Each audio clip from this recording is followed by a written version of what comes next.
আসসালামু আলাইকুম, সুভাষ কিচেন থেকে সবাই বলছি।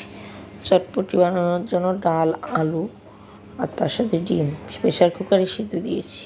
তারপরে যা যা লাগবে পেঁয়াজ কুচি, শসা কুচি, আলু সিদ্ধ করা ভেঙে ভেঙে নিয়েছি, ডিম গ্রেট করে নিয়েছি, ধনেপাতা কুচি,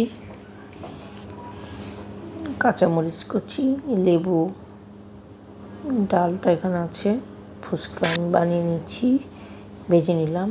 তারপরে ডালটা মাখাবো, সব মশলা দিয়ে মাখাবো। প্রথমে চটপটি মশলা দিয়েছি, তারপর আলু, পেঁয়াজ কুচি,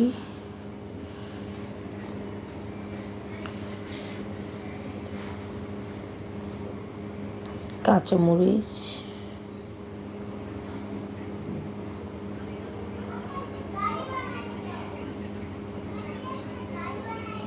সব একসাথে ভালো করে মাখাই নিব।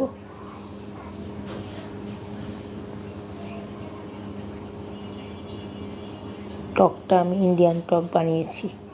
টকটা এত মজা হয়েছে খেতে, তা বলার না, না খেলে বোঝা যাবে না। কেউ যদি জানতে চান টকটা কীভাবে বানিয়েছে আমাকে কমেন্টস করবেন।